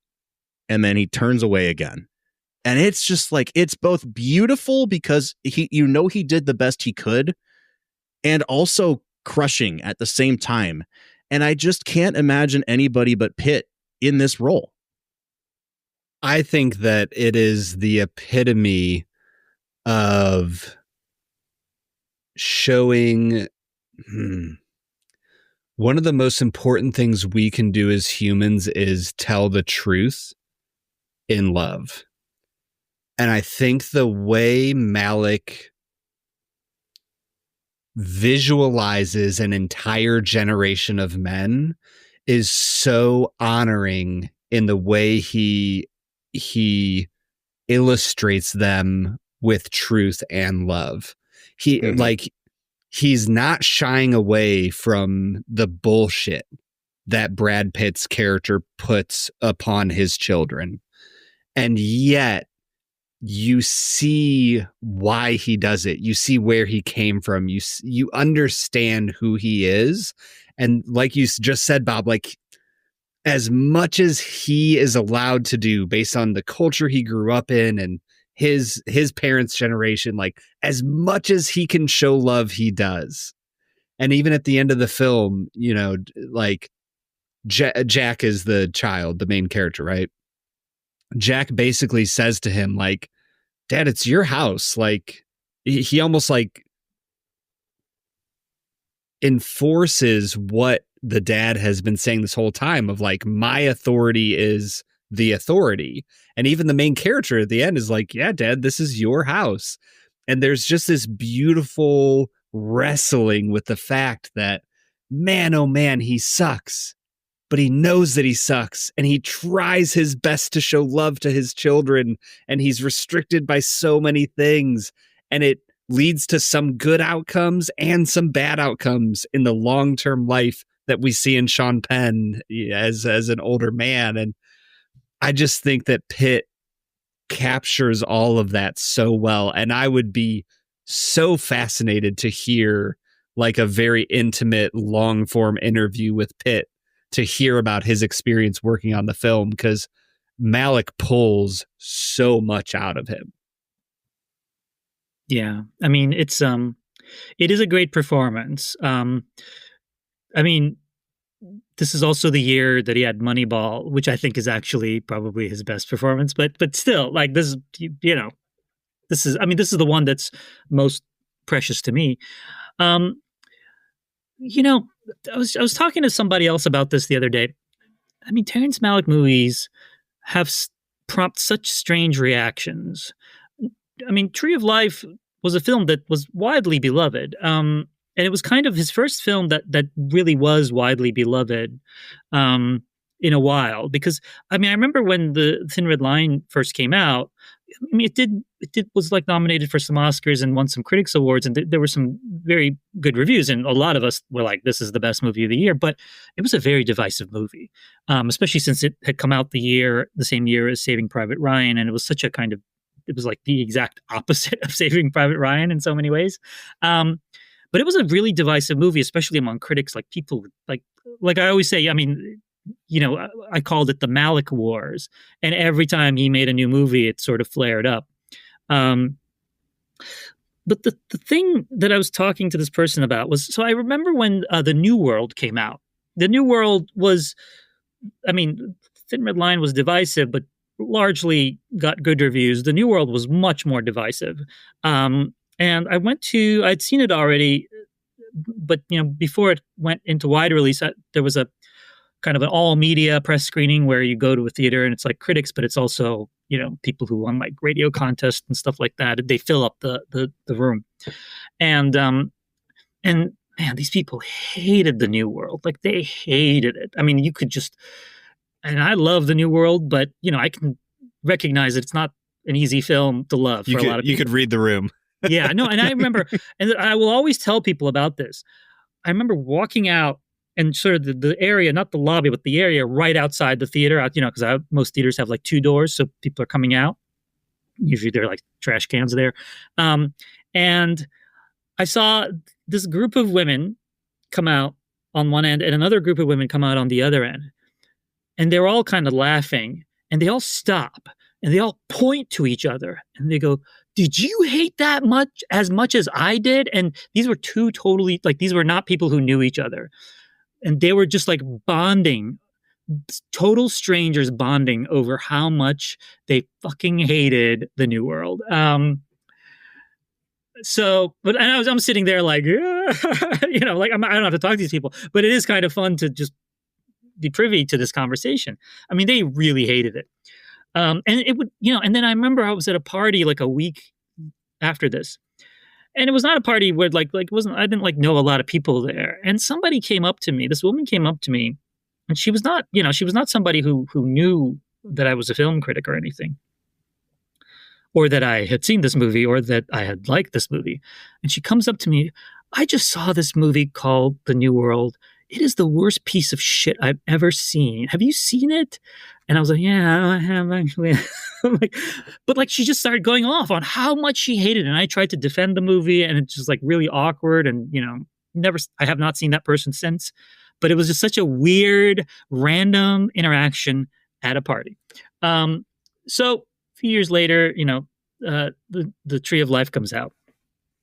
And I'm walking down the street, and I've seen the Tree of Life at this point. You know, I mean, I've seen it for its press screenings and all that. I've seen it a couple of times, and now it's actually out in theaters. I'm walking down the street in Brooklyn, right by Prospect Park, and this guy comes up to me. Not a person I've ever met in my life. Not a person who knows me. Older gentleman, like significantly older than me. But, you know, probably crazy on some level. I don't know. But like comes up to me and he goes, I just saw a movie called The Tree of Life. And, you know, it just like completely rocked my world. And I suddenly realized I understood my father so much better. This guy, like random person, I have no idea who this person was, just came up to me in fucking Brooklyn and just started talking to me about The Tree of Life, my favorite movie of the year.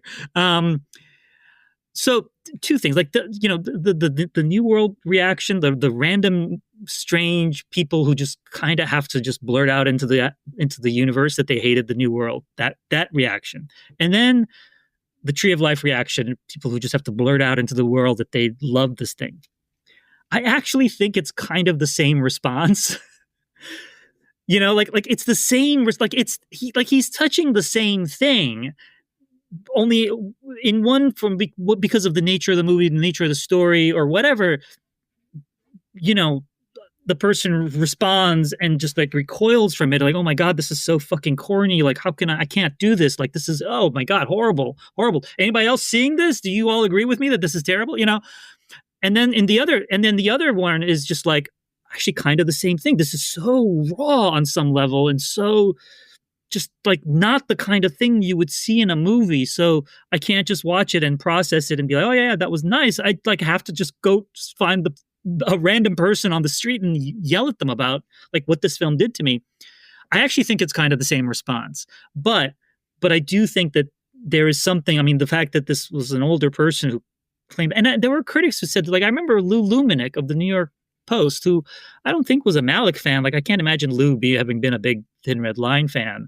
He was a very sort of meat and potatoes film reviewer. He's still around. He's retired from film criticism. Really nice guy, actually. But he talked about how this film, and he was quite a bit older than me, but he talked about how this film really kind of resonated with him because it sort of made him think about his own father. And I think he even said, you know, this is the kind of film that really does sort of connect to a whole generation of men. So, I mean, you know, like there is absolutely something there. And I think Brad Pitt's performance really connects to that. And I think probably Brad Pitt on some level understood this as well. You know, I know nothing about his family. Like, I don't know what his parents were like or anything like that. But I do think that there's probably something in that portrayal that probably connects to something that he himself recognized as a younger person. And you know what? I mean, what's sad is, I mean, Brad Pitt's life has exploded in so many ways since then with, you know, his divorce from Angelina Jolie and his kids like changing their last names and stuff. I mean, you know, he's gone through some bad times and done some bad things, but I do think that there's also this, you know, this strain. I mean, we can call it toxic masculinity. We can call it all sorts of Twitter friendly catchphrases, but there is like, it's just a thing that runs in the heart of people, and it is carried on among men and among women too. Like, it is something that's just, it's the way of nature and the way of grace actually kind of explains it in a fascinating way. The Thin Red Line opens with the lines, "What's this war in the heart of nature? Why does nature vie with itself?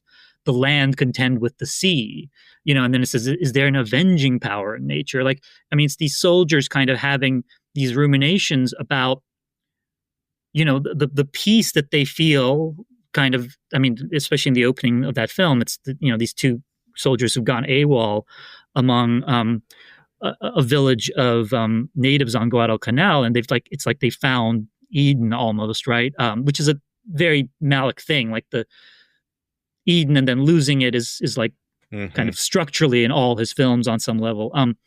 But the fact that they've found peace, but within that peace, all they can think about is like the people at the time dismissed it as, oh, soldiers wondering what is war, but that's not what they're saying. They're not actually saying what is war, but what they're saying is like, we have experienced these two incredibly powerful forces that are both all around us in just like the gorgeousness of this place that we're in, and just the absolute fucking horror that's being wreaked on it, and also within us.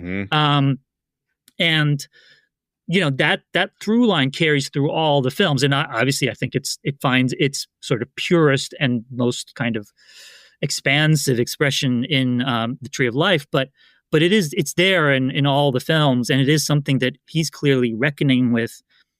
And not reckoning it with because he was like a soldier, but reckoning it with because he went through the war of growing up, right? He went through the combat of being brought up as a boomer in Bartlesville, Oklahoma, and Waco, Texas, And I think that there's something there, and he captures it, Pitt captures it, and Jessica Chastain we can talk about too. She's fantastic, but I've monologued enough. Blame it on the Glenmorangie. Yeah, I know, right? Yeah. I want to ask you real quick, Brad, and we can talk about Chastain. I think Chastain's really good in this movie, but, she has an incredible run throughout 2011, 2012. She had made a ton of movies. A lot of them kind of got sat on, and then they all got released in 2011. I think she had at least 6 movies come out, but like Take Shelter, she did Coriolanus, Tree of Life, and The Help all came out in 2011. Then the next year, she was in kind of a blockbuster called Lawless, and she was in Zero Dark 30. So between the beginning of 2011 and the end of 2012, she is just immediately catapulted to like mega stardom. And she's quite good here. She didn't get caught holding the leash, so she's scot-free, man. There you go, man. We always have to make a reference to that one particular line in Zero Dark 30. That is a memorable line, Bob. Dude, if I can quickly pivot to something, because I've been thinking about this most of the episode, and it was not on my radar before, but perhaps my least favorite Christopher Nolan film is Interstellar. And I don't think that it is his worst film, but I think it's my least favorite of his.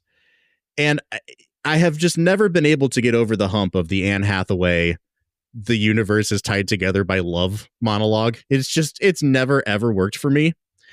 And I realized watching The Tree of Life this time that is essentially the same argument that Terrence Malick is making at the end of this film. Like Jessica Chastain's final lines in this movie, aside from like, I give my son to you, is when she's talking in voiceover about like, the way to be happy is to love everybody and choose to love everything. And it's like, wow, this is really as simple as this thesis ultimately ends up being. And I don't know of another movie that tries to make a similar argument on such an audacious level as Interstellar does. They're both making these very small pleas for love spread across the universe. And Brad, I know that Interstellar works for you a lot better than for me. I'd like to hear you just very quickly, like, do you think that they are the same argument being made? But why is it that you think that one seems to work better than the other, at least to some extent? Man, I think both films capture that idea in scripture of like, he has hidden eternity in their hearts, that like humanity has this picture of the cosmos hidden within us.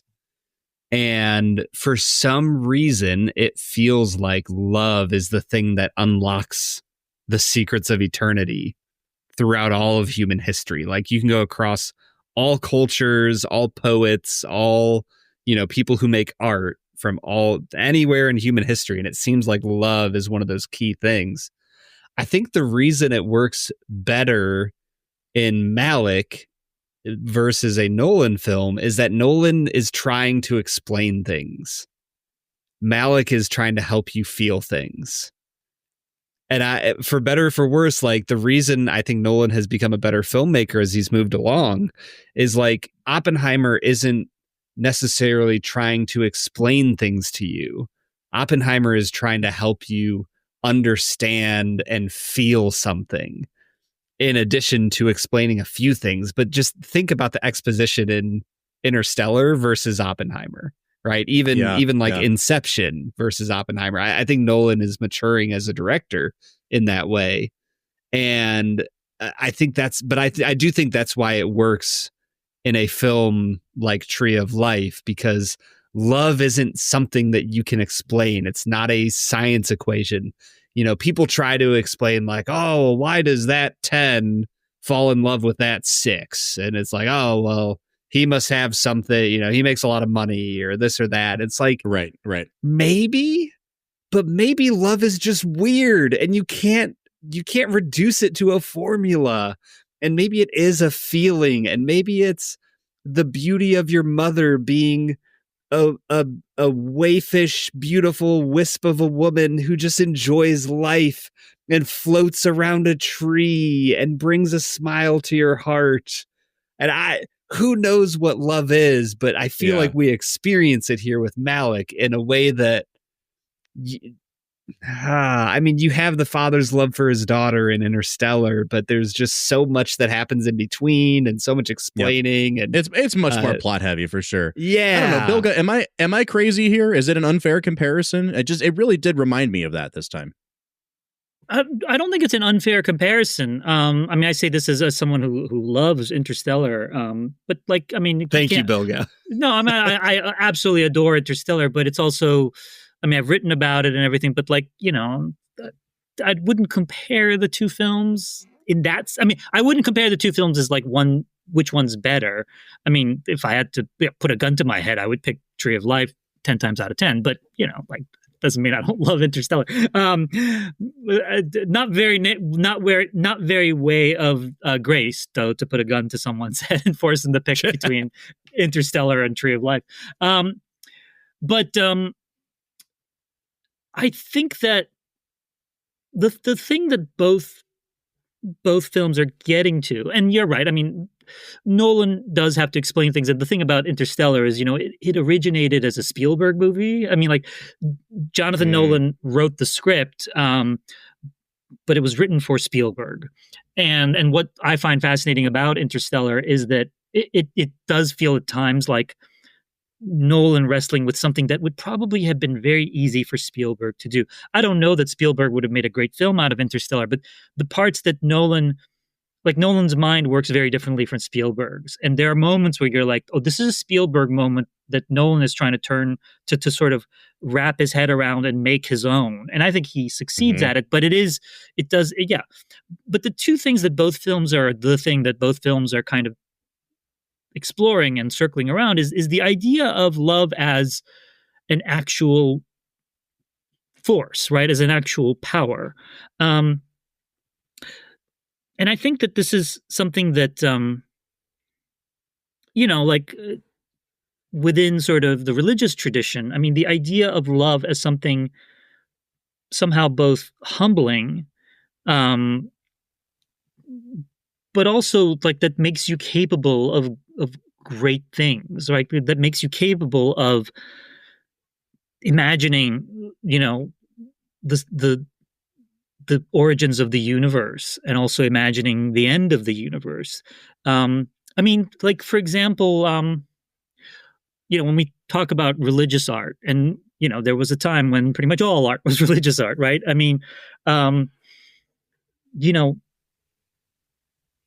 if you think about the Last Supper, if you think about the the creation of Adam, or you think about the cathedrals of the Middle Ages, like how the hell did humans build this, right? And there's always the explanation they built it because of their fear of God, or because they believed in God, which obviously, the person who painted the Last Supper probably believed in God. Like I'm willing to concede them that.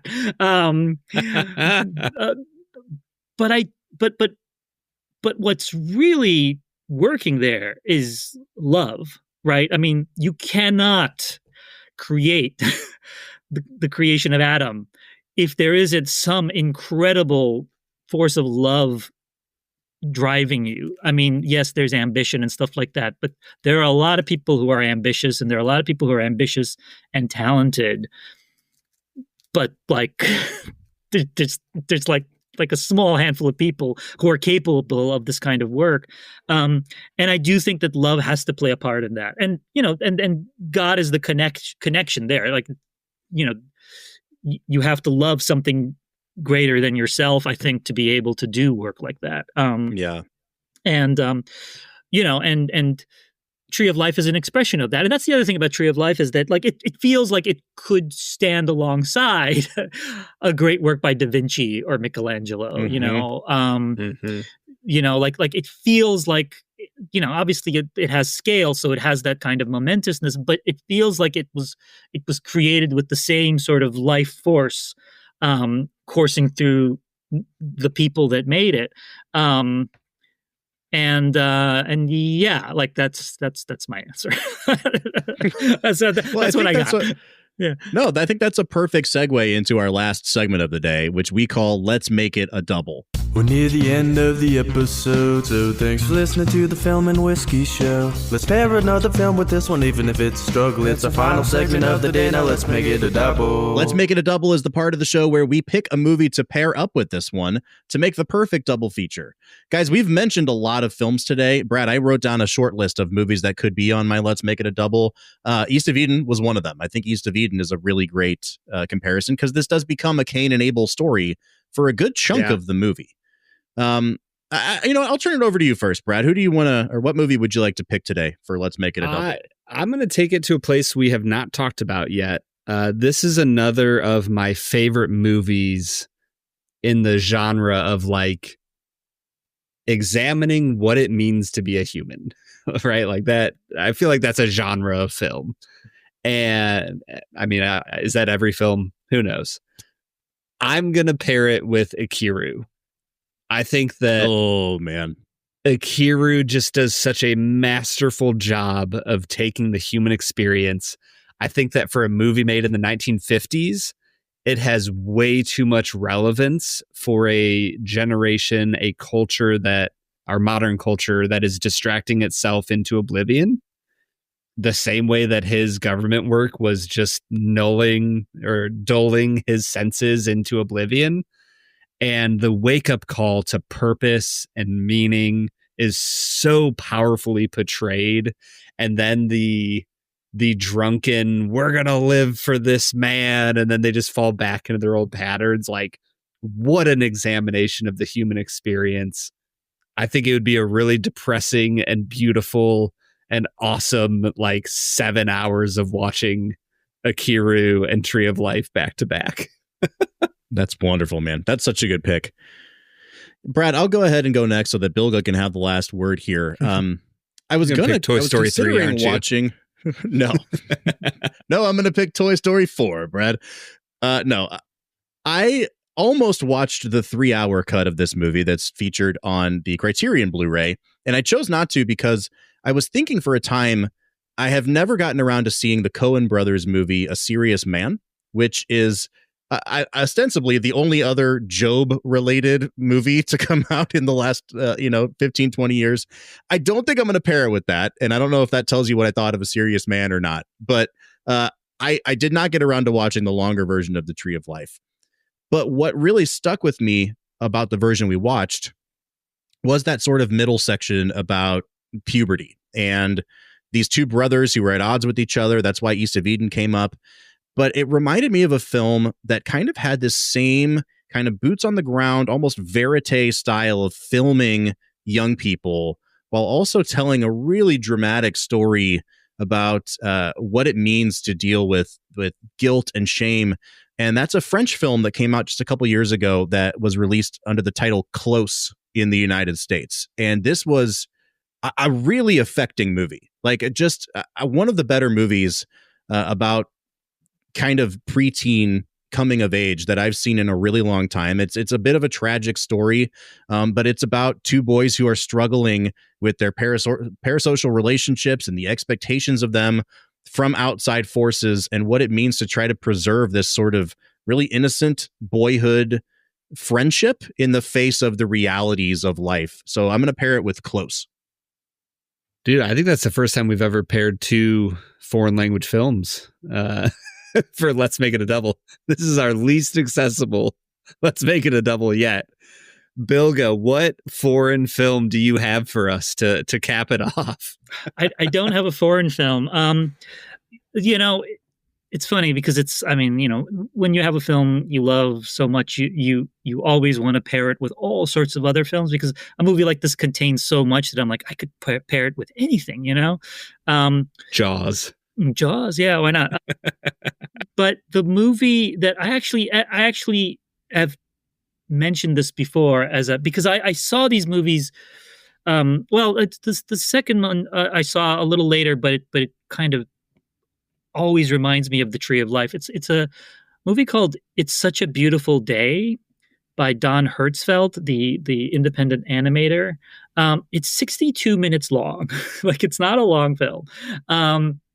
We talk about the 90-minute film being a masterpiece. We have not had a 60-minute film yet, Bob. And it's funny because it's 62 minutes, and it's like, I mean, not that Tree of Life is that long, but it is funny because it's such a kind of like a film that occupies space. And I mean, It's Such a Beautiful Day, I believe, is actually kind of stitched together from three shorter films, although it feels very much like one continuous film. And it's like, I mean, Hertzfeldt works in these like stick figure animations. It's a very basic animation, but the film is about a guy who is kind of going through his day, realizing something is wrong, and he may or may not be like terminally ill, but he's also going through his memories and remembering a brother who kind of suggested that he died. But like, I mean, it's all very very fleeting little moments, and then it incorporates, nature footage and all sorts of other things. So it feels more like a collage really than an animation. And it is, I mean, but it has a very similar kind of feeling as The Tree of Life, because it does feel like, I mean, the story of this guy is awful. Like, all these awful things are happening to him, but the whole thing winds up becoming about just like the importance of loving and appreciating everyone and everything around you, in the sense that we're all really kind of connected in this like incredibly complicated, beautiful, terrible reality that we live in. It's a great, great movie. I mean, it's really hard to describe, even harder to describe than The Tree of Life, but would make a mind-blowing double feature with The Tree of Life. Hey, at least you didn't have Bob telling you that you have to do the best job you've ever done before you try to explain that movie. That's true. Yeah. Now, I will say, Brad, I saw a review of Tree of Life. I can't remember. Maybe it was Bilge. It was somebody I was reading before we jumped on here. And there was just a short little snippet that was defending the movie against allegations of being pretentious. And it just said, like, this movie is too sincere to be pretentious. And I thought that was just the best encapsulation of why this movie works, because I think that explaining it to somebody, it can sound pretentious. Anybody that decides to make their movie about the foundations of the universe and link it to their own personal autobiographical story, like, that sounds a little bit haughty, like I think just to hear it from outside terms. But there is something about the level of sincerity and authenticity. And I don't know, what's the word that you use, Brad? You use sincere, but there's another word that you use sometimes. Yeah.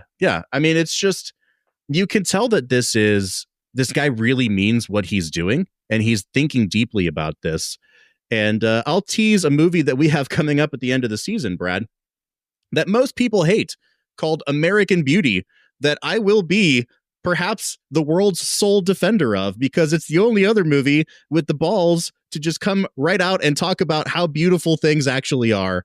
I am looking forward to just wallowing in the corniness of affirming life along with you and the Tree of Life and Ikiru, Brad. Yeah, dude, I am all about it, man. Bilge, it's been so good to have you on. Thank you so much for joining us. I was going to say, let's do final scores, but I think it's a 10 from all of us, right? Like there's just, it's a no-brainer 10 out of 10 here. Yeah, this would be like on my list of films I wish I could get people to watch and take seriously. This is probably number one. I really wish there were more people that would watch this and know that going in, it's going to be different than a traditional movie experience. And to go into it with that mindset of, let's take seriously these questions that I often like to hide within my own soul. Tree of Life. Well, it feels a little bit. What a picture. It's a real chef's kiss of a movie. Yeah. It feels a little bit trite to pivot from that to asking Bilge like what articles he has coming out soon, but we got to let the guy plug himself a little bit. Bilge, what's coming down the pike and where can we find you? When this hits, I will be at the Venice Film Festival. I'm supposed to cover that this year. So, usually that's just like a deluge of reviews from me. That's kind of, so I can't tell you yet, like what the reviews will be. I mean, there are a bunch of films. But there will be reviews. There will be reviews. He absolutely hated the new Luca Guadagnino. It's crazy. He already told us, guys. It's nuts. I mean, I will probably have reviewed the new Luca Guadagnino by that point. So, so maybe I could hate it. Who knows? But yes.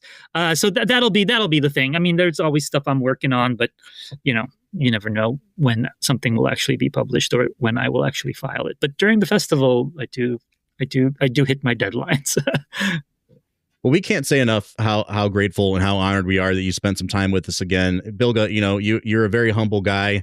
I think it's fair to say that you are, if not America's preeminent critic at this point, that you are certainly among them. And so to come here and drink some whiskey with us and talk about Joe Dirt, I can't thank you enough, man. Listen, two men of the cloth and Joe Dirt was kind of my dream all along. There you go. No, this was great. Thank you so much. I mean, I love talking about this film. You mentioned as soon as I saw the list, I was like, that, like Tree of Life, I mean, there were many, like there are a lot of great movies on that list. So I'm really looking forward to this season. But yeah, I'm very happy always to talk to you guys, but also especially happy to talk about this film.